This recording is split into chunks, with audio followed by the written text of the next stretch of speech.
Makulimlim na naman po ang ating kalangitan. Sana naman wag umulan. Pero ang panahon ngayon ay kahit na mahangin siya, yung simoy, yung simoy niya ay mainit, masakit sa masakit po sa balat. Ewan ko ba kung may bagyo na naman or ano ba. So sana wag naman kasi mahirap pag bumaha.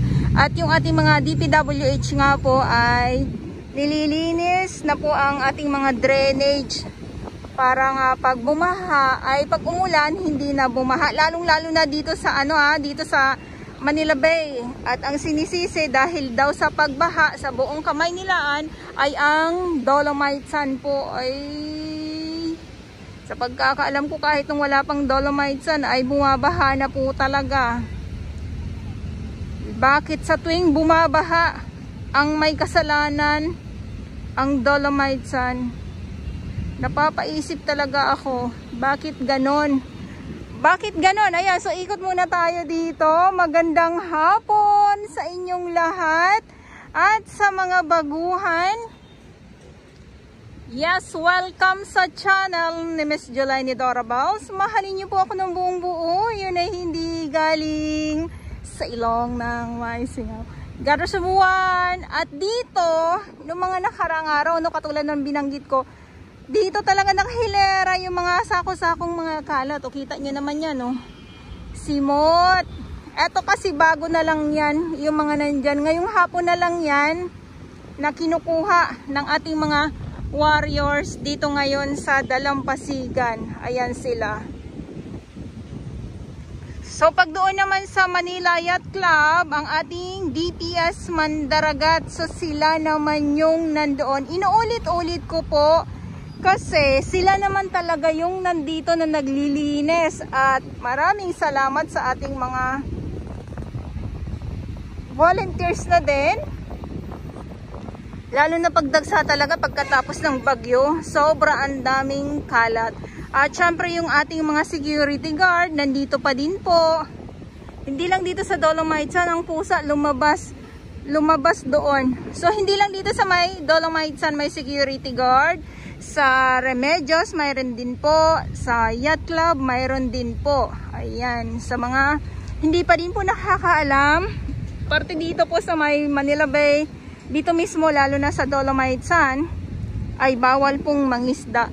Bawal pa din pong mangisda at bawal din pong maligo or bawal pa tayong magtampisaw, bawal pa magtupis dito sa Dolomite Beach. At dito naman kung mapapansin ninyo, iyan po ay ulitin ko po muli, yung Dolomite Sun na nakikita ninyo na nakatambak dyan, ayan po ay hinukay po yan dahil ginagawa nila dito yung drainage para yung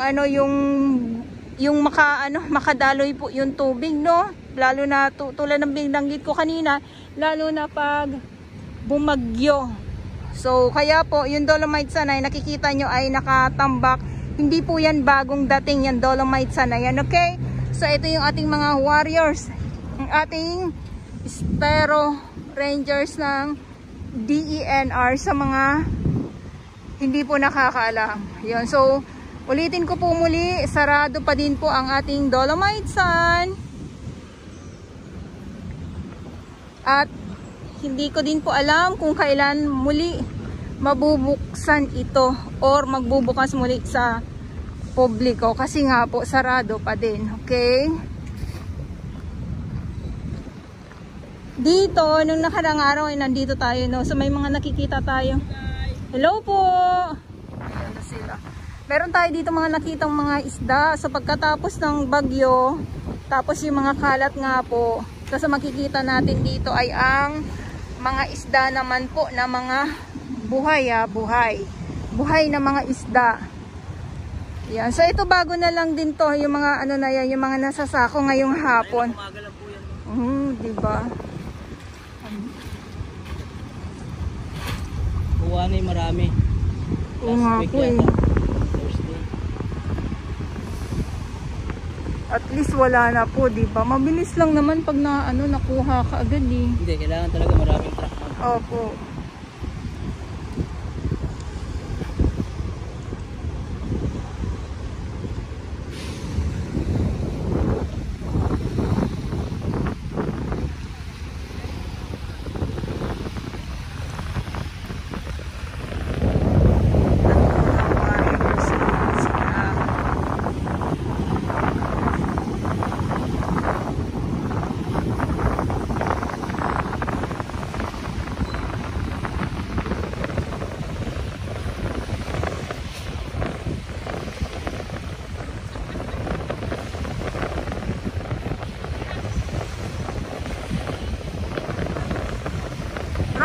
yung panahon, ulan, init, ambon, tapos mahangin nga, pero yung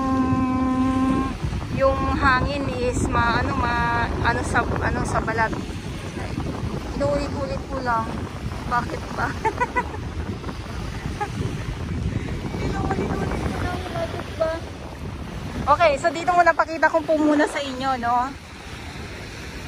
Pag dito kasi, pag hindi talaga may mga isda tayo nakita ng mga nakarang araw, di ba? So pag hindi makuha yon ay mga ngamoy. O kita nyo naman yan, o di ba? Wala na. Tapos ito, pag napantayan, balik na po muli sa kakinangan ang ating Dolomite Beach po.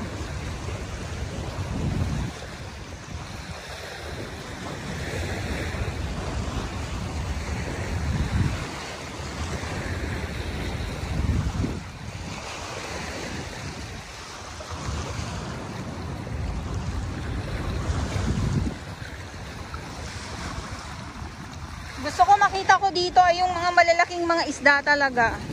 Okay. Ano na kasi mahangin at saka papa-low tide na, kaya medyo ano na din, ayan yung tubig ngayon, yung dagat. Medyo malabo ng konti, ayan, konti. Pero yung relasyon nyo ang mas nang lalabo na. Joke! Good vibes lang po tayo. May konting patalastas lang po. Kayo naman, konting patalastas lang, okay? So dito naman, ito bawal tayo dyan. So hanggang dito lang tayo. Ayan, yung ating rock formation dito sa Manila Bay, Dolomite Beach. Tapos itong mga sako-sako na to ay ano to, kailangan ay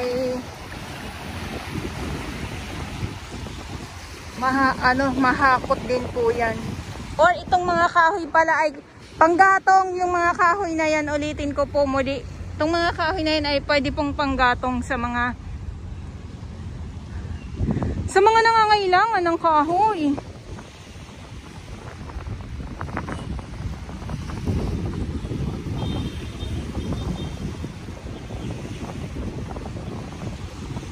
Okay, so punta tayo dito sa kanila Ating at Guyang dito sa ating Estero Rangers. Ayan.